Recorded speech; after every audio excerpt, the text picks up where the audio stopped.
UP board NCERT class 10th की poetry का chapter है dust of snow. Dust of snow और इसके कंपोज़र हैं, यानी इसको लिखने वाले, इसकी रचना करने वाले कवि का नाम है रॉबर्ट फ्रस्ट या रॉबर्ट ली फ्रस्ट। रॉबर्ट ली फ्रस्ट एक अमेरिकन पोएट थे, अमेरिकन पोएट, लेकिन इनकी रचनाएं प्रारंभ में इंग्लैंड में ही पहले प्रकाशित हुई और बहुत बड़े कवि हैं, बड़े सुंदर कवि। इनका प्राकृतिक जीवन पर, नेचुरल जो चीज़ें हैं उन पे, गांव के जीवन पर और थोड़ा सा यथार्थवादी रचनाएं इनकी होती हैं।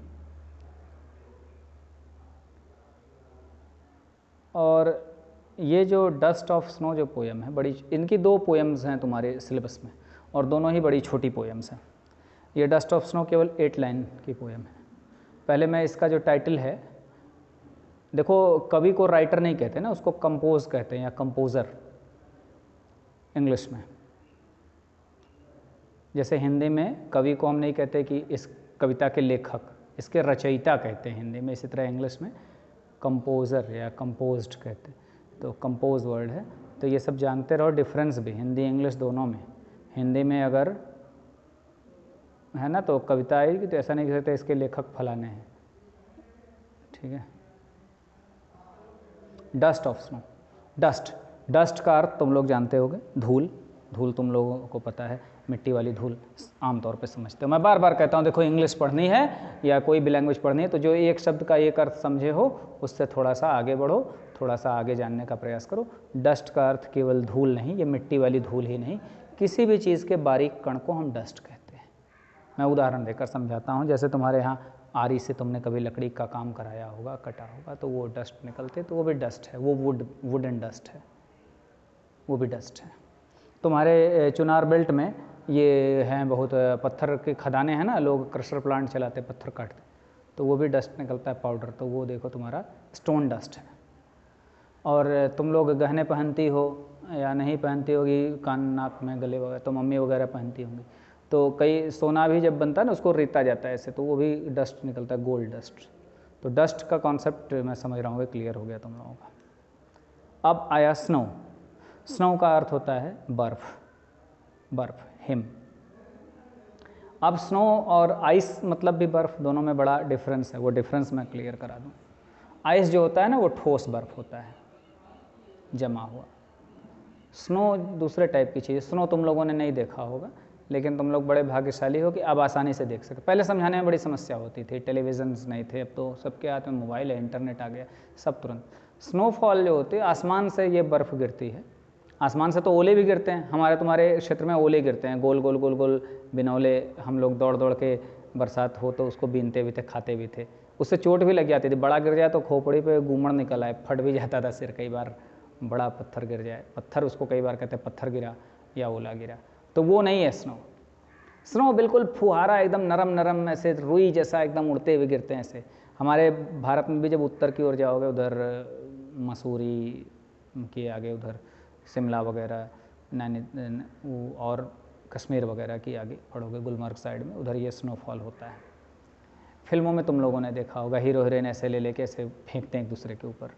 तुम लोग आइस नहीं फेंक सकते, ये वाला आइस किसी के ऊपर ऐसे फेंक दोगे प्यार में ना, तो उसका खोपड़ा फट जाएगा, वो जाके भर्ती हो जाएगा BHU, तो ये नहीं कर सकते। स्नो और आइस का डिफरेंस समझो। स्नो वो सॉफ्ट वाला, स्नोफॉल जब होते हैं ऐसे पूरे पेड़ सफ़ेद हो जाते हैं, घर सफ़ेद हो जाते हैं, तो स्नोफॉल तुम लोग वीडियो में देख लेना, क्लियर होगा और कॉन्सेप्ट क्लियर होगा। वैसे समझाने पे मैं समझ रहा हूँ तुम लोग समझ गए हो, क्योंकि फिल्मों में तुम लोगों ने देखा होगा, गानों वगैरह में देखा होगा। अब इस पोएम में है क्या, इतनी छोटी सी पोएम में? और एक बात ध्यान दोगे कि ये बुक्स में, अधिकतर बुक्स में बहुत ही गलत लिखा है। राजीव की बुक्स है, मैं तो इस पब्लिशर से परेशान हो गया हूँ, 10-15 सालों से लिखता हूँ यार, कि बहुत गलत छापते हो। हिंदी में कथा छाप दिए और अर्थ का अनर्थ एकदम गलत, तो उसको तुम लोग कतई नहीं पढ़ोगे, केवल टेक्स्ट पढ़ोगे अपने बुक से। बाकी मैं समझा रहा हूँ उससे समझो। और देखो, कविता में, लिटरेचर में कोई नहीं कुछ समझा सकता, मैं भी कुछ नहीं बता सकता, तुम लोगों की आयु भी कम है, देखो उसमें कोई अर्थ होता ही नहीं है, बहुत सारे अर्थ हो सकते हैं, एक अर्थ होता ही नहीं। मैं जितना बता रहा हूँ हो सकता है तुम्हारा हृदय उससे ज़्यादा उस कविता से जुड़े, तुम्हें और अच्छा अर्थ समझ में आ जाए, कोई नया अर्थ समझ में आ जाए और गहरा अर्थ समझ में आ जाए। जैसे वही है ना कि सभी लोग मंदिर जाते हैं, पूजा करते हैं, या कोई भी रचना, मान लो हनुमान चालीसा ही पढ़ते हो, आवश्यक नहीं सबको वो अनुभूति हो, किसी की हो सकते हैं रोंगटे खड़े हो जाए, वो भावना है कौन कितना जुड़ जाता है, किसी को हो सकता है हनुमान जी का दर्शन हो ही जाए। तो इसी तरह लिटरेचर होता है बेटे, इसमें अर्थ बहुत सारे होते हैं, बहुत लेयर होते हैं, अर्थ के कई परत होते हैं। कौन किस स्तर तक पहुंच सकता है, उसकी अपनी संवेदनशीलता कितनी है, वो कितना ज़्यादा उसके प्रति अट्रैक्ट होता है, कितना ज़्यादा रिस्पॉन्ड करता है, इससे ये बातें निश्चित होती हैं। इसमें है कि छोटी छोटी बातों से कितना प्रभाव पड़ता है जीवन पे। देखो जो पोएट होते हैं, जो कवि होते हैं, जो फिलोसफर्स होते हैं ना, ये लोग बहुत सेंसिटिव लोग होते हैं, बड़े संवेदनशील होते हैं। समाज में सबसे संवेदनशील लोग इन्हें माना जाता है। क्यों? क्योंकि ये छोटी छोटी बातों से बड़े प्रभावित होते हैं। छोटी छोटी बातों से, छोटी छोटी बातों पे उदास हो सकते हैं, छोटी छोटी बातों पर प्रसन्न हो सकते हैं, छोटी छोटी बातों पे इन्हें क्रोध भी आ सकता है। होते विद्वान लोग ऐसे होते हैं। शेक्सपियर ने लिखा भी था, पोएट लवर ल्यूनेटिक, कि पागल और कवि और प्रेमी एक जैसे लक्षण पाए जाते हैं। तो इसमें क्या हुआ है, देखो कि एक छोटी सी घटना से कैसे दिन का या पूरे दिन भर का वातावरण बदल जाता है, मूड बदल जाता है, ये हम देखते हैं। कविता पहले देखते हैं 2 बार। The way a crow shook down on me, the dust of snow from a hemlock tree has given my heart a change of mood and saved some part of a day I had rued. फिर से देखते हैं। The way a crow shook down on me, the dust of snow from a hemlock tree has given my heart a change of mood and saved some part of a day I had rued.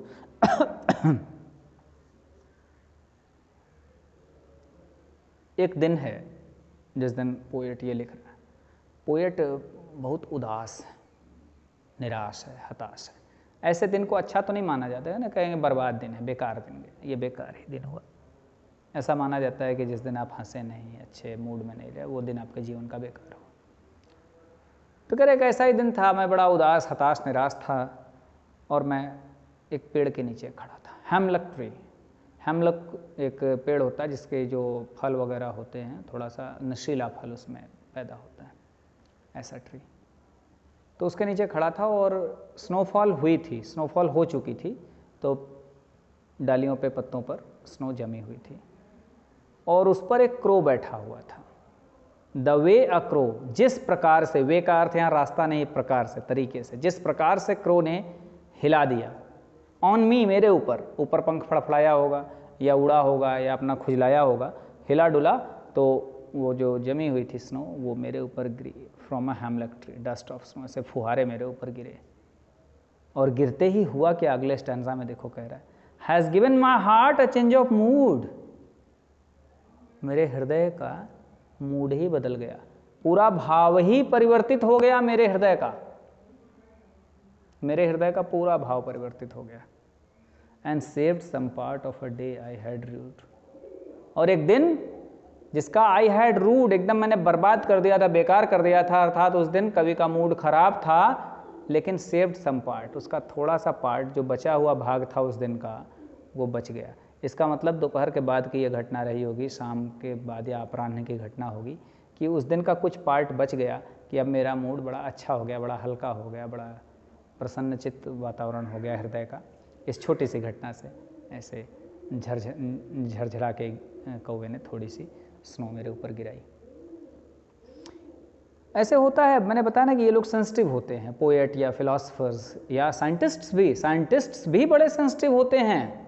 अगर इतने sensitive ना हों तो वो कुछ नया सोच ही ना पाएँ, वो भी बड़े संवेदनशील होते हैं। इसीलिए जो बड़े बड़े साइंटिस्ट्स हैं ना, वो लोग गीत संगीत और कला से बड़ा प्रेम करते हैं।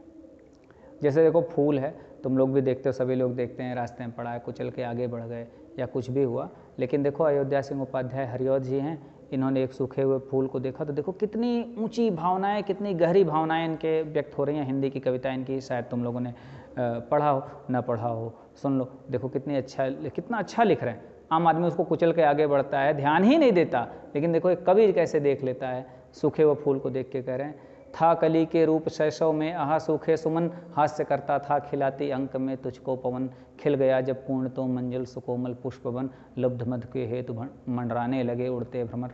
छोटी सी घटना, छोटी सी चीज़, तो एक घास को देखकर प्रसन्न हो सकता है, एक ओस की बूंद को देखकर व्यक्ति प्रसन्न हो सकता है, उसका मूड बदल सकता है। तो इस कविता में कवि यही कहना चाह रहा है कि छोटी छोटी बातों में आनंद है, उसमें प्रसन्नता है, उससे अपने हम समय को, अपने मूड को चेंज कर सकते हैं, अच्छा बना सकते हैं।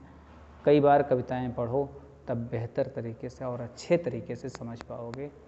आवश्यक नहीं कि मैं जितना बताता हूँ वही उसका अंतिम अर्थ है, बहुत सारे अर्थ हो सकते हैं। जितनी गहराई में तुम उतर पाओगे, जितनी तुम्हारी संवेदनशीलता होगी ना, उतना अच्छा तुम उसको पकड़ पाओगे। तो ये तुम्हारी एक पोयम थी। नेक्स्ट वीडियो में, नेक्स्ट पोयम में पढ़ा दूंगा। धन्यवाद। कठिन शब्द इसमें कुछ है नहीं विशेष, जो भी ये बुक में दिया ही है उसको याद कर सकते हो, समझते चलो। और English to English word meaning अवश्य तैयार किया करो, क्योंकि उसी से तुम्हारी इंग्लिश की वोकैबुलरी, जो तुम्हारा शब्द भंडार है ना, वो बढ़ेगा। धन्यवाद।